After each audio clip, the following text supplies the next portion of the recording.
मनाच्या बाहेर बेफाट असं म्हणत गेली 5 वर्ष तमाम कोकणी माणसाच्या मनावर अधिराज्य गाजवणाऱ्या आणि सारं दुःख विसरून पोटभर हसायला लावणाऱ्या तात्या गावकऱ्यांच्या कोकणचा साज संगमेश्वरी बाज या लोकनाट्याचा तब्बल 500वा प्रयोगपूर्ती सोहळा रत्नागिरीतील स्वातंत्र्यवीर विनायक दामोदर सावरकर नाट्यगृहात धो-धो पाऊस असतानाही रसिकांच्या अलोट गर्दीत झाला। यावेळी भजन, नमन, जाकडी अशा कोकणातील लोकसंस्कृतीच्या खजिन्यात सारे रसिक प्रेक्षक अक्षरशः गुंगून गेले। आनंद बोंद्रे आणि गिरीश बोंद्रे यांच्या मूळ संकल्पनेतून जन्माला आलेल्या कोकणचा साज या लोकनाट्याने यावर्षी सादरीकरणाचा 500 प्रयोग पल्ला पार केला। या लोकनाट्यातून कोकणच्या लोककलेचं सादरीकरण होतं असं नाही, तर संगमेश्वरी या बोलीभाषेची ओळख साऱ्यांना होते। रसिकांनी डोक्यावर घेतलेल्या या लोकनाट्यात सुनील बेंडखळ यांचा तात्या गावकर, सचिन काळेंचा सेक्रेटरी आणि पिंट्या चव्हाण यांचा मुंबईकर हे या संगमेश्वरी बोलीचा गोडवा आणि लोककलांचा खजिना सर्वांसमोर उलगडतात आणि त्यांची इरसाल गावकर यांची टीम या लोकनाट्याला सर्वांग सुंदरतेचा साज चढवते। 500 पूर्तीच्या या सोहळ्याला आशीर्वाद देण्यासाठी ज्येष्ठ अभिनेते प्रभाकर मोरे आणि युवा अभिनेता ओमकार भोजने खास उपस्थित होते। त्यांच्या उपस्थितीत यावेळी नमन, जाकडी, नाटक, शायरी यात भरीव कामगिरी करणाऱ्या कलावंतांचा यावेळी सन्मान करण्यात आला।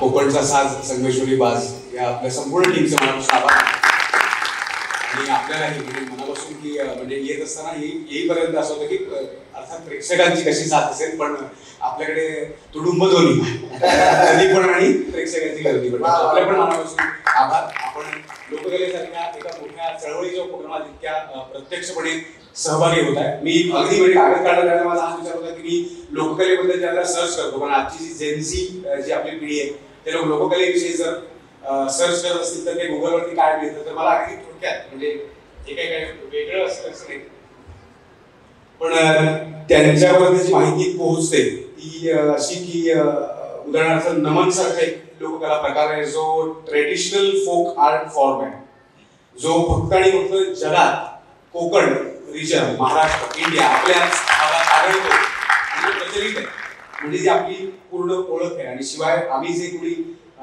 सिने नाट्यसृष्टीचे काम करतो त्यांना जे अभ्यासाचे धडे असतात त्यामध्ये जे काही चॅप्टर आहेत किंवा त्यातले जे काही एलिमेंट्स आहेत ते आपण इथे अप्रत्यक्षपणे किंवा नकळतपणे आपण शिकत असतो। उदाहरणार्थ एलिमेंट्स ऑफ थिएटर, म्युझिक किंवा स्टोरी टेलिंग, म्हणजे आपल्याकडे जे गझाली जो प्रकार आहे वगैरे वगैरे, तर या सगळ्या लोककला आज लोककलेचं जे कुठलं स्वरूप आहे, लोकनृत्य असेल, लोकसंगीत असेल, लोकनाट्य असेल, आपलं लोकनाट्यामध्ये आपण बोलतो, तर या त्या प्रकारे आपण लोककलेच्या पाठीशी खंबीरपणे उभं राहायला पाहिजे। खंबीरपणे असं अगदीच पण उभं राहायला पाहिजे आणि आपण सगळ्यांची मिळून जबाबदारी आहे।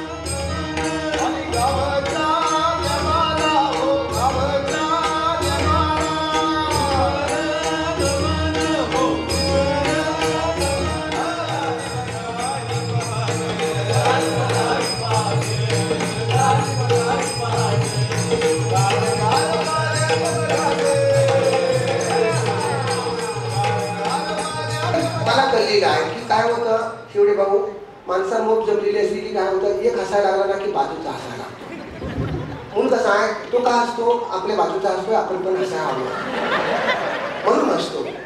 आणि मग दोघं जर असतात, तिसऱ्याला वाटतं आपण वेगळा दिसायला नको, काय कशी बाबा, तो तिसरा पण असतो। मग आता तिघं जर असतात तर सगळ्यांना वाटतं हा चांगलं दिसत असेल, मी चांगलं दिसत नाही, तर सगळं हसायला लागतात आणि मग मजा यायला लागते, असं मला कळलेलं आहे। त्याच्यामुळं कधी राहिला वास, त्याच्यामुळे मी ह्याचीवरच सगळा कार्यक्रम चालवतो आणि एकदा एखादा तुमच्यासारखा गावला की मग मी सोडीन। टाइम्स डिजिटलला लाईक करा, शेअर करा, सबस्क्राईब करा आणि बेल आयकॉन दाबायला विसरू नका। Times digital.